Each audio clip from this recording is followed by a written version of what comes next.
kekerasan mengatasnamakan agama.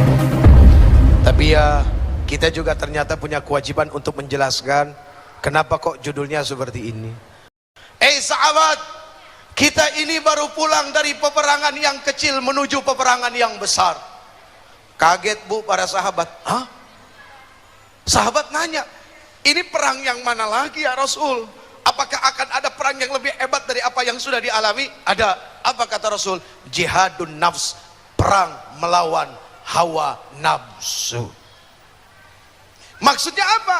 Kembali kepada riwayat Sayyidina Ali radhiyallahu anhu wa karamallahu wajhah. Di saat Ali radhiyallahu anhu wa karamallahu wajhah berjihad, berperang, bertempur, dengan di tangannya digenggamnya pedang namanya apa? Zul Fakar, pedang yang bercagak dua. Di saat Ali radhiyallahu anhu wa karamallahu wajhah punya kesempatan menebas leher musuh, tiba-tiba beliau diludahin, cuy, diludahin pak, truk kena mukanya. Yang tadinya mau nebas berhenti, stop, beliau malah pergi. Bingung ini, loh, kok gak jadi? Ditanya sama dia, kenapa gak jadi? Beliau bilang apa? Sebelum engkau meludahiku, aku ingin memenggal kepalamu karena Allah subhanahu wa ta'ala. Tapi begitu engkau meludahiku, aku khawatir ketika aku memenggal kepalamu ada terbersit nafsu amarah karena engkau telah meludahiku. Itulah ketulusan dan kebersihan. Memang kalau bicara tentang pahala syahid kan luar biasa. Ya, ketika seseorang terbunuh di medan perang dalam kondisi kesyahidan yang luar biasa, tetesan darah pertama yang keluar dari orang yang mati syahid, Allah subhanahu wa ta'ala menghapuskan seluruh dosa-dosanya. Kemudian Allah akan nikahkan dia dengan bidadari. Aduh bu, bidadari, kagak ada yang cakep kayak bidadari di mari. Ini mohon maaf ya, apalagi ini nenek-nenek semua lagi. Sebelumnya saya minta maaf sama istri saya karena saya belum bisa jadi suami yang baik. Sementara yang mau diomongin ini adalah wah ciri suami yang baik. Jadi kadang-kadang malu istri senyum aja ngelihat ya. Karena yang paling tahu watak suami adalah istri, dan yang tahu watak istri adalah suami, dan yang tahu watak manusia adalah Allah. Begini ibu, bicara kekerasan dalam rumah tangga, saya pikir itu sangat dibutuhkan. Bagaimana mungkin perempuan bisa hamil kalau tidak ada kekerasan dalam rumah tangga? Itu keras yang mana ibu? Apapun itu yang namanya keras pasti tidak menyenangkan. Dari sisi sikap perilaku ya. Apakah kita butuh tempat-tempat yang keras? Pasti, karena beda sudut pandang, pola pikir dan cara menyampaikan. Ya. Kalau kita bicara suami, semua perempuan sudah tahu bahwa hak kewajiban seorang istri taat yang pertama adalah kepada lu jangan jawab bang, kita tanya perempuan nih.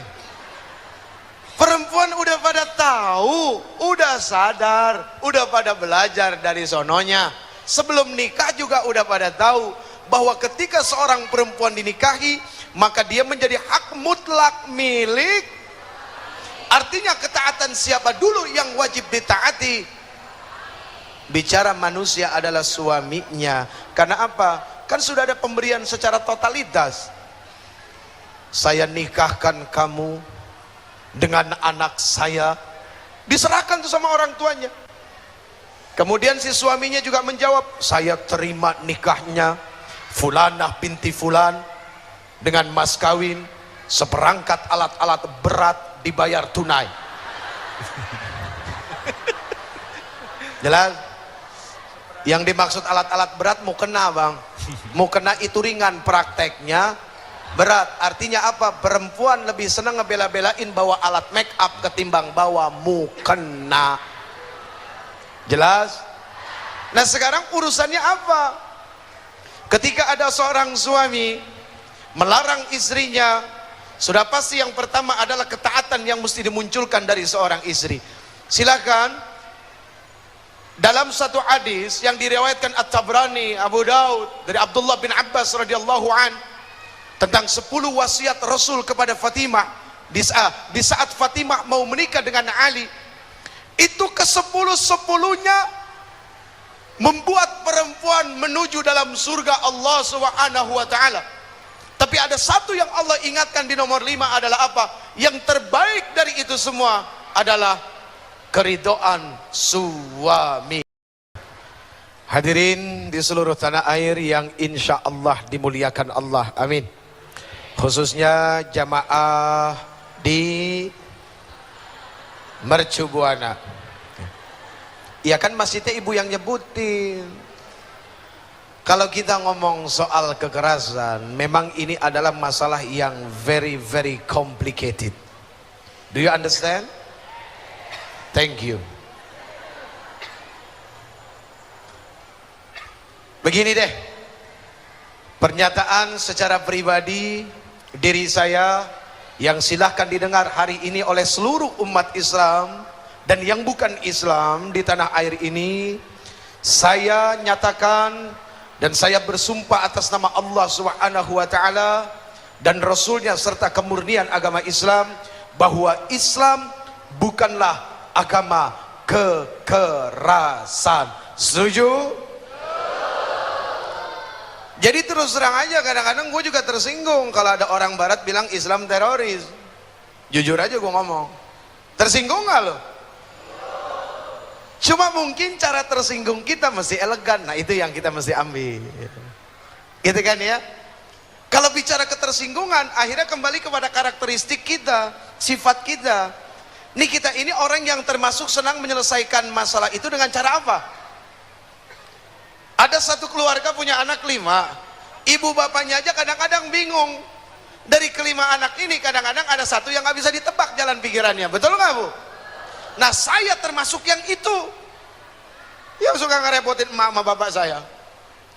Ada satu anak yang ketika punya masalah bisa diajak dialog, selesai.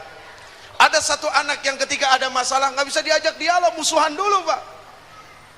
Ada satu anak yang begitu ada masalah langsung udah sikat aja, sikat, udah berantem aja. Emang cuma dia doang yang berani, gue juga berani. Waduh, muncul yang kayak begitu. Jadi macam-macam karakter, gitu kan? Nah kalau kita bicara agamanya sudah pasti Islam adalah rahmatan lil, rahmat bagi seluruh alam. Lihat saja Rasulnya, baginda yang tercinta Nabi besar Muhammad, akhlaknya luar biasa, lembutnya Masya Allah. Beliau nggak pernah dendam sama orang lain. Ayo kembali yuk kepada satu sejarah ketika Rasul Sallallahu Alaihi Wasallam berniat pergi dakwah ke Taif. Ibu tahu Taif nggak? Taif, lu tahu Taif nggak? Cianjur, tahu Cianjur? Lewat puncak, nggak ada hubungannya. Itu Taif Pak. Rasul Sallallahu Alaihi Wasallam penuh dengan rasa percaya diri pergi ke Taif.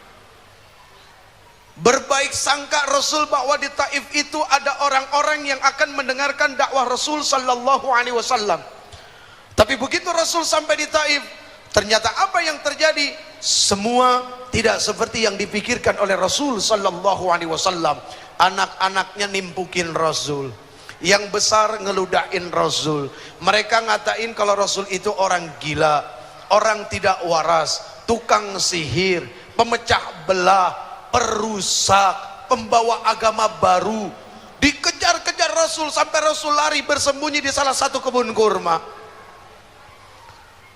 Di situ bukan peristiwa itu tidak disaksikan oleh Allah Subhanahu wa taala dan seluruh penduduk langit. Seluruh penduduk langit di sini artinya adalah para malaikat ya. Itu malaikat yang nggak punya nafsu, Pak. Begitu melihat kekasih Allah sedang dilukai, melihat kekasih Allah sedang dicederai, melihat kekasih Allah sedang dihina habis-habisan, ada malaikat penjaga gunung datang menghampiri Rasul Sallallahu Alaihi Wasallam. Itu malaikat ngomong apa? Ya Muhammad, izinkan aku akan lemparkan gunung kepada mereka. Rasul bilang apa? Jangan, ya Allah, ya Rabb. Padahal Rasul lagi berdarah-darah Pak, giginya ompong satu, sampai giginya tuh patah. tanggal. Rasul bilang apa? Jangan, mereka nggak tahu. Ya Rob, Allahumma salli wa sallim wa barik wa ala. Tuh Rasul. Terus Rasul bilang apa? Aku percaya nanti dari nutfah mereka, dari sperma mereka akan lahir anak-anak keturunan yang beriman kepada Allah dan beriman kepada Rasul. Makanya ini bukan pilihan yang salah ketika Allah Subhanahu wa taala menjadikan Nabi Muhammad sebagai kekasih Allah Subhanahu wa taala. Kenapa? Itulah bedanya Rasul sama kita, Bang. Kalau kita ini kan didikan manusia. Biarpun gurunya profesor, doktor, gitu kan ya, S-nya 9, tetap aja kita mendidikan manusia. Yang ngedidiknya masih punya hawa nafsu, yang ngedidiknya masih suka emosi, yang ngedidiknya masih punya lupa, yang ngedidiknya masih punya sifat serakah, yang ngedidiknya kadang-kadang rakus, yang ngedidiknya masih suka sifat merasa punya kebenaran sendiri. Tuh manusia yang ngedidik kita.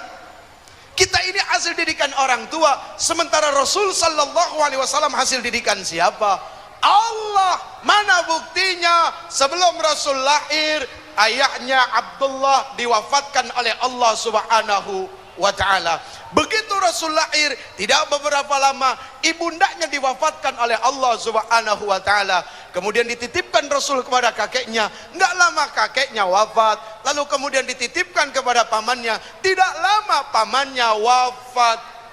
Semua orang-orang yang terkasih yang melindungi Rasul sallallahu alaihi wasallam diwafatkan. Apa tujuannya? Tujuannya adalah karena Allah Rabbul Izzati, Allah Jalla Jalalu, Allah Tabaraka wa Ta'ala ingin mendidik secara langsung Rasul sallallahu alaihi wasallam. Makanya Rasul mengatakan apa? Addabani Rabbi fa ahsana ta'dibi. Allah yang telah mengajarkan aku, makanya akhlakku ini baik. Dalam perkara jihad, Rasul mengatakan apa? Seandainya Rasul tidak mengikuti peperangan, Rasul melepas pasukannya dengan mengatakan apa? Dengan nama Allah, dengan disertai Allah, di jalan Allah, dan di atas sunnah Rasul sallallahu alaihi wasallam. Jangan kalian zalim, jangan kalian zalim, jangan kalian zalim, jangan kalian menganiaya, jangan kalian menyiksa, jangan kalian merampas harta peperangan secara berlebihan sebelum kalian dapat izin dari kepala pasukan kalian. Lalu kemudian jangan mengenai anak, jangan menganiaya perempuan, dan jangan menganiaya orang yang sudah tua, dan jangan merusak fasilitas-fasilitas yang ada. Tuh Rasul sallallahu alaihi wasallam. Terima kasih. Sebetulnya kalau boleh jujur, saya kurang suka sama judulnya. Kekerasan mengatasnamakan agama. Tapi ya, kita juga ternyata punya kewajiban untuk menjelaskan kenapa kok judulnya seperti ini. Artinya di forum ini kita punya kesempatan untuk mengatakan dan membela diri kita bahwasanya ketika bicara kekerasan tidak saja bicara agama, tapi juga bicara diri manusia itu sendiri. Kekerasan bisa terjadi dan dilakukan oleh agama apapun, perkumpulan apapun, kelompok manapun, dan individu-individu manapun bisa mampu melakukan itu manakala dia tidak mampu menguasai nafsu yang ada di dalam dirinya. Karena sumber yang menjadi masalah itu adalah di sini. Ketidakmampuan mengendalikan hawa nafsu, ketidakmampuan menjinakkan hawa nafsu, ilah menjadi pokok utama dari masalah itu muncul. Sekarang begini, ketika kita bicara anarkis, anarkis itu kan ada dua, Bang. Yang pertama anarkis fisik, yang kedua anarkis apa? Hah? Apa? Yang pertama anarkis fisik, yang kedua anarkis moral. Apa itu anarkis fisik? Satu perbuatan kekerasan yang melahirkan kerusakan pada bentuk-bentuk fisik. Misalnya apa? Fasilitas umum. Misalnya apa? Perusakan kendaraan. Misalnya apa? Kaca dilempar batu. Misalnya apa? Pintu didobrak. Misalnya apa? Pagar diobrak-abrik akhirnya rubuh. Itu adalah bentuk kerusakan-kerusakan fisik, anarkis fisik. Sekarang bagaimana dengan anarkisme moral? Anarkis moral adalah pelanggaran syariat-syariat hukum agama. Misalnya apa? Narkoba. Misalnya apa? Korupsi. Misalnya apa? Berzina. Misalnya apa? Menghalalkan segala cara. Misalnya apa? Menipu. Misalnya apa? Curang. Itulah bentuk anarkisme moral. yang tidak kalah hebatnya sedang terjadi di negeri kita yang katanya cinta, damai dan penuh dengan kasih sayang. Inilah kenyataan yang harus kita buka mata kita. Makanya ketika ada pelanggaran-pelanggaran hebat di TV terjadi, saya suka bercanda, itulah Indonesia Raya, Indonesia Raya. Saking merdekanya akhirnya orang melakukan apa saja seenak dirinya. Padahal kalau kita kembali ke zaman bagaimana orang tua kita dulu berjuang merebut bangsa dan tanah air ini, gila loh. Yang sekarang sedang menikmati hasil dari kemerdekaan ini kan tidak pernah lari di antara desingan peluru, tidak pernah diancam sama Belanda, tidak pernah diculik istri dan anak-anaknya oleh company. Bener ya company? Company bener gak sih? Nih gue dulu nonton film Pitung jadi begini nih. Ya, kan begitu. Yang sekarang sedang menikmati apa yang sedang dinikmati dengan seenak-enaknya, kan tidak pernah merasakan bagaimana dulu susah payahnya berperang, tidur di jalanan, tidak pernah tidur, bahkan tidur di saat hujan turun, kan tidak pernah, kan begitu. Nah, anarkisme moral inilah yang menjadi penyebab utama munculnya anarkisme fisik. Penyerangan negara adidaya terhadap satu negara yang diklaim bahwa negara itu banyak teroris-teroris, banyak melahirkan orang-orang yang mau berjuang berjihad. Ternyata ujung-ujungnya apa? Ngerampok emas hitam. Urusannya minyak, bang. Urusannya apa coba? Minyak. Kan begitu. Tidak mungkin ada asap kalau tidak ada api. Berarti kalau kita tidak mau ada asap di mana-mana, apinya matiin. Hukum memadamkan api itu adalah wajib. Karena kalau apinya padam, dengan sendirinya asap nggak akan ada. Jadi sekarang yang ribut ini adalah efek. Di Cikesik ribut masalah perkara Ahmadiyah, asap. Itu asap apa bukan? Itu asap. Apinya dipiara, disengajain tumbuh di mana-mana. Bahkan kalau perlu segede-gedenya. Kan begitu. Nah sekarang ini adalah kewajiban kita bersama, bukan cuma pemerintah, bukan cuma kita warga negara, tapi kewajiban mereka yang merasa memiliki bahwa Indonesia itu adalah negeri yang tercinta, tanah tumpah darah.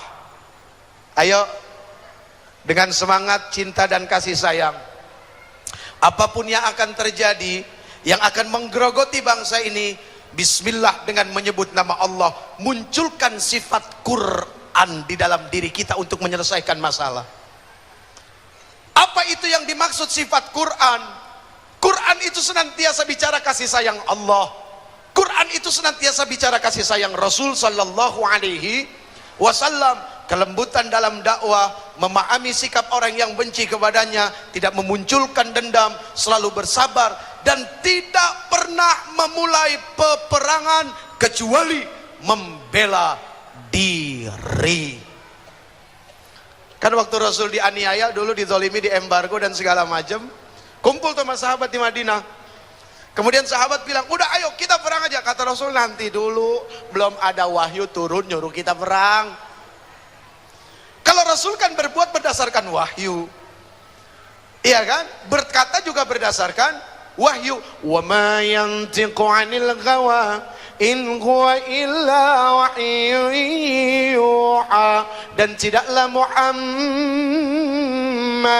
Allahumma salli wa sallim wa barik, beliau berkata kecuali melainkan wahyu dari Allah. Itulah Rasul dengan perkataannya.